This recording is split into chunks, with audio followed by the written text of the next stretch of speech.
Hey guys, आज मैं आपके साथ शेयर करूंगा कि मैंने सीए इंटर में लॉ या फिर ऑडिट मैंने इसकी प्रिपरेशन कैसे करी। अब ये जो लॉ या फिर ऑडिट है, इन दोनों में थ्योरी है। अब हुआ क्या था, जब मैंने सबसे पहले मेरी क्लासेस स्टार्ट करी थी तो मैंने अपनी क्लासेस ऑनलाइन स्टार्ट करी थी। तो जो मेरा लॉ या फिर ऑडिट, मैं दोनों को साथ लेके चलूँगा। दोनों ही सेम चीज़ें हैं, थ्योरी है। और हो क्या रहा था, जब इन दोनों की क्लासेस चल रही थी तो मैंने जैसे ही कोई टीचर कोई कॉन्सेप्ट बताता था या फिर एक चार्ट लिखवाता था, मतलब एक चार्ट फॉर्म में अपन को वो लोग लिखवा देते थे कि आप इसको चार्ट फॉर्म में याद रखो, आप पैराग्राफ फॉर्म में इसको याद रख ही नहीं पाओगे। अब बात करें कि आईसीआई को तो अपनी लैंग्वेज चाहिए होती है, तो आप चार्ट्स में वो टर्मिनोलॉजी यूज़ करो जो आईसीआई को चाहिए, और नोटिंग साथ साथ में करते चलो, पहले आपकी क्लासेस के साथ साथ ही। और जो भी निमोनिक्स हैं आप उसको वहीं पे लिख लो। अगर कोई टीचर बता रहा है तो लिख लो, अगर कोई टीचर नहीं बता रहा पर आपको समझ में आ गया हाँ कि इसको ऐसे याद रख सकते हैं और टॉपिक भी ठीक ठाक है कि ये टॉपिक आ भी सकता है, तो वहीं पे आप लिख लो। तो ये बात होती है मेरे क्लासेस की पार्ट। मैंने ऐसे ऐसे करके क्लासेस अपनी ख़त्म करी, और जो भी टीचर लिखवाता था और बोलता था कि इसको रिवाइज़ करके आना या इस क्वेश्चन को पढ़ के आना, तो मैं उस दिन पढ़ लेता था। और नहीं तो मैं उसको क्या करता था कि अगले दिन क्लास के पहले बस एक बार गो थ्रू करके नेक्स्ट क्लास में बैठ जाता था। फिर जब फर्स्ट रिवीजन की बारी आई तो सबसे पहले अपन को डर होता है कि अपन कॉन्सेप्ट रिवाइज कैसे करें, क्योंकि कहीं ना कहीं जो पहली क्लास पढ़ी थी वो आज से 3-4 महीने पहले थी। अब उसको रिकॉल कर पाना मुश्किल है, तो इसलिए मैंने कहा था नोटिंग सही से करना, क्योंकि लिखा हुआ ही साथ जाएगा। आप जो लिखोगे वो आपके साथ जाएगा 3 महीने तक, वरना कुछ भी नहीं जाएगा। आप जो भी टीचर ले लो, उनके एग्जाम्पल्स ले लो, उनकी प्रैक्टिकल एक्सपीरियंस ले लो, जो भी बोल के उन टीचर के लेक्चर्स ले लो, पर अगर आपने उसको लिखा नहीं है तो वो 3 महीने तो क्या, अगले हफ्ते तक भी आपके साथ नहीं रुक पाएगा। तो आपका लिखना बहुत ज़रूरी है। और इसका दूसरा बेनिफिट क्या है, आप जब लेक्चर देखोगे और अगर आप नोटिंग करते हुए चलोगे, थोड़ा आपको पॉज करना पड़ सकता है लेक्चर, तो हो सकता है कि आप रिकॉर्डेड लेक्चर देखो, लाइव नहीं देखो, और आपको फ़ायदा बहुत अच्छे मिलेंगे कि आप लिखोगे तो आपका दिमाग अलर्ट रहेगा। अगर आप सिर्फ सुनते रहोगे, अलर्ट नहीं रहेगा।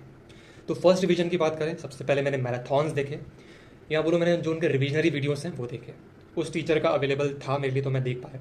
अगर नहीं भी है तो भी आप कोशिश करो कोई टीचर ढूंढने की जो कि आपको समझा सके, निमोनिक्स बता सके, याद करवा सके।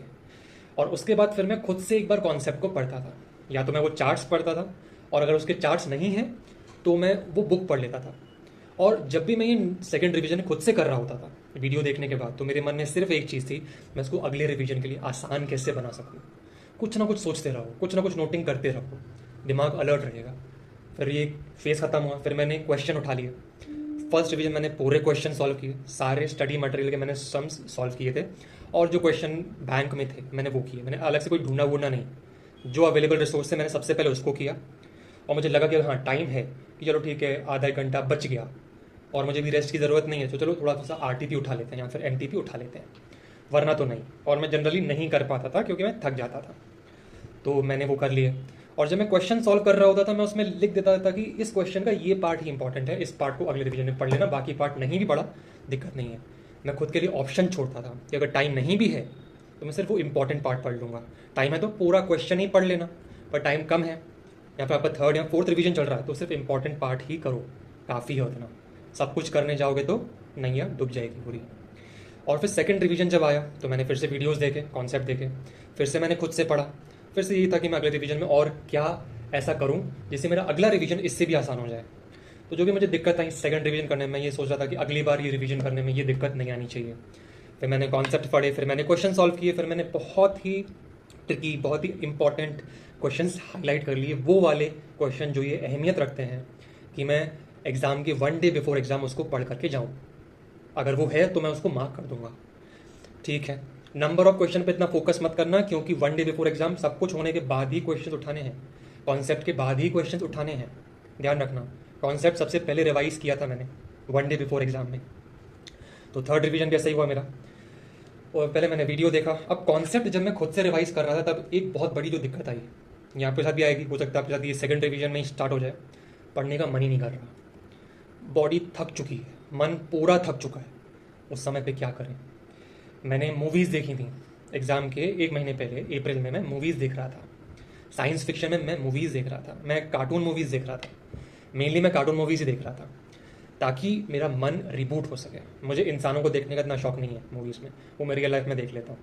अगर कार्टून मूवीज़, क्योंकि मैंने बचपन में बहुत कार्टून मूवीज़ देख रखी हैं, तो मुझे पता है कि चलो ठीक है, कुछ नई कहानी, कुछ ऐसा जो कि रियल लाइफ से दूर दूर तक कनेक्ट ही नहीं होता, तो आप रियलिटी से पूरी तरह डिस्कनेक्ट हो जाओगे 2 घंटे के लिए। इससे मुझे बेनिफिट मिला। पर जब मेरे हाफ चैप्टर्स ख़त्म हुए, तब भी मैं मूवीज़ देख के भी वो जो मेरा फटीक था वो ख़त्म नहीं हो रहा था। फिर मैंने क्या किया, फिर मैंने एक चीज़ करी, मैंने खुद को बोलना चालू कर दिया कि तेरे को बस जैसे कि मैं लॉ खड़े होके पढ़ता था, मुझे बैठ करके लॉ डाइजेस्ट नहीं होता, मैं बहुत हैवी फील करता हूँ, मेरी बॉडी बहुत हैवी फील करती है अगर मैं बैठ करके पढ़ता हूँ तो। लिखने वाले ठीक हैं, पर बोलने वाले सब्जेक्ट, पढ़ने वाले सब्जेक्ट, मैं उसको खड़े रहकर ही करता था। अब मैं कैसे भी एडजस्टमेंट करता था ताकि बुक मेरे पास आ सके, ऊपर ऊपर एक स्टूल रख लिया टेबल के ऊपर, उस पर से झुक करके पढ़ रहे हैं, वो सब मुझे चलता था। तो मैं उसको मन में बोलता था कि यार मैं आराम आराम से पढ़ूंगा और सिर्फ समझूंगा। मैंने थर्ड रिवीजन में बिल्कुल भी खुद पे प्रेशर नहीं डाला कि मैं याद करूंगा, नहीं। फर्स्ट रिवीजन में वो जोश होता है, सेकंड रिवीजन में थक जाता है, थर्ड रिवीजन में पूरी मरियल जैसी हालत हो चुकी होती है। फिर मैंने क्या किया, फिर मैंने खुद को बोलना चालू किया कि मैं आराम आराम से ही पढ़ूंगा और सिर्फ समझ समझ के पढ़ूंगा। इससे मुझे एक राहत मिल गई, चलो ठीक है, याद नहीं भी हुआ चलेगा, बस पढ़ना ही तो है, सिर्फ रीड ही तो करना है, सिर्फ समझना ही तो है, याद थोड़ी ना करना है, ठीक है।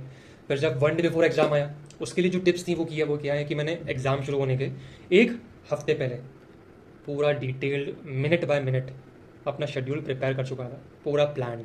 जब मैं अकाउंट्स का देख आऊँगा या मैं जब एडवांस अकाउंट्स का देख आऊँगा पेपर, जैसा भी आपका सीक्वेंस है, मैं आधे घंटे का रेस्ट लूँगा, फिर मैं ये करूँगा, ये करूँगा, ये करूँगा, ये करूँगा। पूरा प्लान था और मैंने ये तक डिसाइड कर रखा था मुझे कौन सा चैप्टर आखिरी में करना है, कौन सा चैप्टर पहले करना है, कौन सा चैप्टर मैराथॉन्स के थ्रू ही करना है, कौन सा चैप्टर खुद से पढ़ के करना है। क्योंकि मैं खुद से एक्सपेक्ट ही नहीं कर सकता कि मैं 24 घंटे मैराथॉन देखूँ। तो मैराथन भी देखने हैं लंबे चैप्टर्स के लिए, ट्रिकी चैप्टर्स के लिए जो बहुत टाइम खींचते हैं, अगर आपने खुद से किया हो तो। और कौन सा चैप्टर आपको खुद से करना है। अब जो मैंने 3 रिवीजन किए थे, first revision, second revision, third revision, उसमें जो सबसे लंबे चैप्टर्स के रिवीजन थे मैंने वो सेम रखे थे तीनों रिवीजन में, और मैंने वही रिवीजन एग्ज़ाम के 1 दिन पहले देखा। तो मेरे लिए बहुत आसान था रिकॉल कर पाना।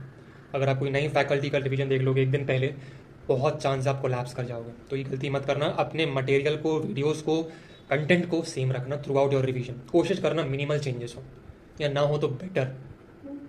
तो ये मैंने किया था। और फिर मैंने ऐसे कर करके अपना रिवीजन ख़त्म किया। आखिरी में 1-2 घंटे जो मेरे बच गए, मैंने उसमें वो पार्ट देखा जो कि इंपॉर्टेंट था क्वेश्चंस का, वो ख़त्म किया। फिर मैं गया, फिर मैंने एग्ज़ाम के आधे घंटे पहले सब कुछ छोड़ दिया था, मैं गाने सुन रहा था। गाने सुने मैंने, बहुत लाउड म्यूज़िक, पार्टी म्यूज़िक सुन रहा था मैं तो, सही बताऊँ तो। क्योंकि क्या होता है ना, मेरा दिमाग पूरा डीप डाउन ख़राब हो चुका है, पूरा ही नीचे हो चुका है। अब उसको एक बूस्ट चाहिए। अब आप उसमें अगर डिप्रेसिंग सॉन्ग सुनोगे तो मुझे तो नहीं चाहिए वो चीज़ें। मुझे चाहिए भैया एकदम से बूस्ट मिले अपने आप को, और हाँ, एक जो मेरा माइंड है वो चार्ज अप हो जाए। तो इस तरीके से मैंने अपनी प्रिपरेशन करी थी। अगर आपको कोई और क्वेश्चन पूछना हो तो आप कमेंट में मुझसे पूछ सकते हैं, मैं आपको रिप्लाई कर दूंगा। Thank you.